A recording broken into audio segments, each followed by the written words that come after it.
ମାତ୍ର ଆପଣମାନଙ୍କର ଲାଗି 12 ଘଣ୍ଟା ଅଛି। ରାତି 12ଟା ପରେ କାଲିଆ ପୋର୍ଟାଲଟା ପୁରା ବନ୍ଦ ହେଇଯିବା।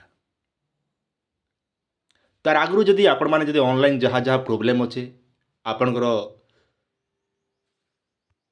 ପଇସା ନେଇ আসবা ବୋଲେ ଆପଣମାନେ ଆଜି ରାତି 12ଟା ଭିତରେ ଇ KYC ଠାରୁ ଆରମ୍ଭ କରି ବିଭିନ୍ନ ପ୍ରକାର ଯାହା ସମସ୍ୟା ଅଛି ଆପଣମାନେ ଶୀଘ୍ର ସରେଇ ଦିଅନ୍। କାହିଁକି ଆଜି ହେଉଛି ତାର ଲାଷ୍ଟ ଟାଇମ୍। ଭିଡ଼ିଓ ବନାବାର ଉଦ୍ଦେଶ୍ୟ ଥିଲା ଆଜି ଲାଷ୍ଟ ଅଛେ ଏବଂ ଆପଣଙ୍କର ବହୁତ ସାରା କମେଣ୍ଟ ରହୁଛେ, ତ ସେଥିଲାଗି ମୁଇଁ ଆଜି ଲାଷ୍ଟ ଟାଇମ୍ ସେଥିଲାଗି ଆପଣଙ୍କ ଲାଗି ଗୋଟେ ଭିଡ଼ିଓ ନେଇକରି ଆସିଛି ଆଜ୍ଞା। ଆମର କାଳିଆ ଯୋଜନା ଚାଷୀ ଭାଇମାନେ ଗୋଟା କମେଣ୍ଟ ଉପରେ କମେଣ୍ଟ ଯାହାକି ଭାଇ ପଇସା କେବେ ମିଲା ବୋଲିକରି ପଇସା କଥା ଯଦି ଆମେ ଆଲୋଚନା କରମୁ ଏ ପଦେ ବି କୌଣସି ଗଭର୍ଣ୍ଣମେଣ୍ଟ ଇନ ଡିକ୍ଲେୟାର ନାଇଁ କରନ୍। କାଳିଆ ଯୋଜନା କେବଳ ବର୍ଷକ 2 ଥର ଦିଆଯାଉଛି ଯାହାକି ଅକ୍ଷୟ ତୃତୀୟା ଆଉ ନୂଆଖାଇକି, କିନ୍ତୁ ଇଥର ଟିକେ ଆଗୁଆ ଆସିବା ବୋଲି ଟିକେ ଜଣାପଡ଼ୁଛେ, ସେଇଟା ବି ତାର କୌଣସି ଗ୍ୟାରେଣ୍ଟି ନାହିଁ। ସି ହয়তো ଆଗକେ ଇଲେକ୍ସନ୍ ଅଛେ, କୋଡ୍ ଅଫ୍ କଣ୍ଡକ୍ଟ ନେଇ ଲାଗବା ଆଗରୁ ଚାଷୀ ଭାଇମାନକେ ପଇସା ପଇସି ବି ଦେଇପାରନ୍ ଓଡ଼ିଶା ସରକାର। କାଁ ଯେ ଆଗକେ ଇଲେକ୍ସନ୍ ଅଛେ, ଇଲେକ୍ସନ୍ ନେଇ ହେବା ଆଗରୁ ଏକା ପଇସା ଯଦି ଦେବାର ଅଛେ ବୋଲେ ଦେଇଦେବେ ଚାଷୀ ଭାଇମାନକେ, ଯେନ୍ଟାକି କାଳିଆ ଯୋଜନା ସହାୟତା ହିସାବରେ ଆପଣଙ୍କୁ 2000 ଟଙ୍କା। କିନ୍ତୁ ଆଗରୁ କାଣା ଥିଲା ନା ଆପଣଙ୍କର ନୂଆଖାଇରେ ଗୋଟେ ଥର ଦିଆଯାଉଥିଲା, ତାପରେ ଅକ୍ଷୟ ତୃତୀୟା, କିନ୍ତୁ ଇଥର ଯାହାକି ଆପଣଙ୍କର ଉତ୍କଳ ଦିବସରେ ଦେଇଦେଲେ, ତାପରେ ଆପଣଙ୍କର ନୂଆଖାଇରେ ପଇସାଟା ପକାଲେ ଆଜ୍ଞା। ଆପଣମାନଙ୍କର ବହୁତ ସାରା କମେଣ୍ଟ ରହୁଛେ ଭାଇ ଆମେ ଯେନ୍ ପଇସାଟା ଅଧା ପାଇଛୁଁ ଆର୍ ଆମକେ ମିଲବା କି नहीं ମିଲେ ବୋଲି।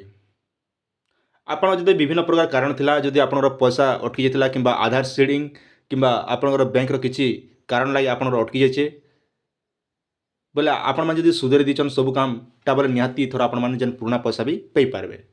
ଆର୍ ଯେନ୍ ନୂଆ କରି ଚାଷୀ ଭାଇମାନେ ଯେନ୍ଟା ଆବେଦନ କରୁଛନ୍ ସେମାନଙ୍କର ବି କମେଣ୍ଟ ରହୁଛେ ଭାଇ ଆମେ ପଇସା ସବୁ ପାଇମୁ କାଁ ବୋଲିକରି।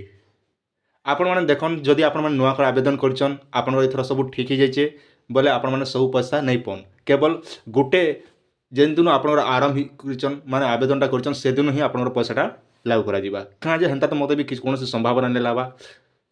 ହଁ ଆଗରୁ ଥିଲା ଯାହାକି ଆପଣମାନେ ଗୋଟେ ଥର ଅନଲାଇନ୍ କରିଦେଲେ ଯେନ୍ ପୁରୁଣା ପଇସା ଯେନ୍ ମାନେ ପୁରୁଣା ଲୋକମାନଙ୍କୁ ଦିଆଯାଉଥିଲା ତାଙ୍କର ସଙ୍ଗେ ମିଶେଇକି ଆପଣଙ୍କୁ ଦେଉଥିଲେ, କିନ୍ତୁ ଇଥର ହେନ୍ତାର କୌଣସି ସୂଚନା ନାଇଁ ନା ଯେ ଆପଣକେ ନୂଆ କରି ଆବେଦନ କରିଦେଲେ ବି ଆପଣକେ ଗୋଟେ ସଙ୍ଗେ ସବୁ ପଇସା ପାଇଯିବେ, ଯେନ୍ ପୁରୁଣା ଲୋକ ମୋର ସଙ୍ଗେ ଯେନ୍ ପଇସା ମାନେ ପାଇଛନ୍ ସେ ହିସାବେ ହେନ୍ତା କୌଣସି ତ ସୂଚନା ତ ନାଇଁ ମିଲବା।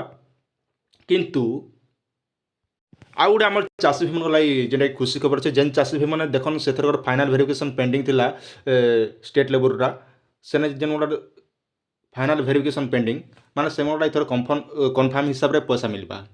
କାଁ ଯେ ସେମାନେ ଅଲରେଡ଼ି ତାଙ୍କର ସବୁ ଭେରିଫିକେସନ୍ ହେଇଯାଇଛି।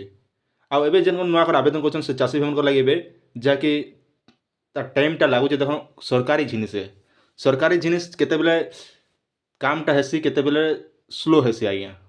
ଅଫିସିଆଲି ଉପର କଥା କିଛି ଗ୍ୟାରେଣ୍ଟି ନାଇଁ ଥାଏ, ତାଙ୍କର ହିସାବରେ ସେମାନେ କାମ କରସନ୍। ତ ତେଣୁକରି ଆପଣଙ୍କର ଯେକୌଣସି ବି ପ୍ରୋବ୍ଲେମ୍ ଅଛେ, ଆପଣଙ୍କର ବ୍ୟାଙ୍କ ପ୍ରୋବ୍ଲେମ୍ ହଉ କିମ୍ବା ଆପଣଙ୍କର ଗୋଟେ 2 ଥର ଯଦି ପ୍ରୋବ୍ଲେମ୍ ଅଛେ ବୋଲେ ଆଜ ଏକା ଆପଣଙ୍କର CSC ସେଣ୍ଟର ସହିତ ଯୋଗାଯୋଗ କରନ୍। କାଁ ଯେ ରାତି 12ଟା ପରେ କାଳିଆ ପୋର୍ଟାଲଟା ଅଲରେଡ଼ି ବନ୍ଦ ହେଇଯିବା। ଭୂମିହୀନ ଚାଷୀମାନଙ୍କର ବି ପ୍ରଶ୍ନ ଥିଲା ଆମର ପଇସା ମିଲବା କି ନାହିଁ, ଇନର କୌଣସି ଗ୍ୟାରେଣ୍ଟି ନାହିଁ। ଯେହେତୁ 12,500 ଆପଣମାନେ ଟୋଟାଲ ପଇସା ପାଇ ସାରିଲ ନା, ମିଲବା ବୋଲିକରି ବି ଗ୍ୟାରେଣ୍ଟି ନାହିଁ ଆର୍ नहीं मिले बोलिकर भी ग्यारंटी नहीं। आगे इलेक्शन अच्छे हो तो आपन के सरकार चाहे जगह दी पारन काजे ने कौन मेनसन ऑनलाइन रे कौन जिनिसटा मेनसन नहीं हेबा, तो से लगे किए भी ने ग्यारंटी कथा कोई नहीं पारे। हयतो जदि आम देखमा 2024 आम निर्वाचन अच्छे, निर्वाचन समय जदि सरकार देले बोले आपन के दी भी पारन, इटा कौन बड़ कथा नहीं सी।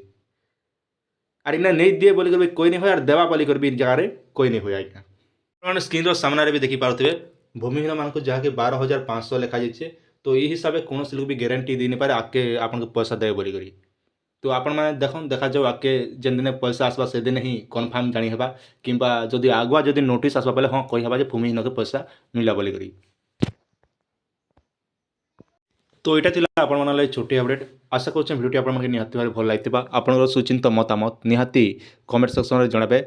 तो आपण मैंने बहुत सारा कमेंट थिला जे मुझे भिडियोटा बनाली आपण मैंने कहते पैसा के मिलवा बोलिक, पैसा रही भी गवर्नमेंट डिक्लेयर नहीं करवा आज्ञा, से जेन दिन जिते नोटिस आसवा इनर अपडेट मुझे आपके आनबार चेष्टा करी आज्ञा।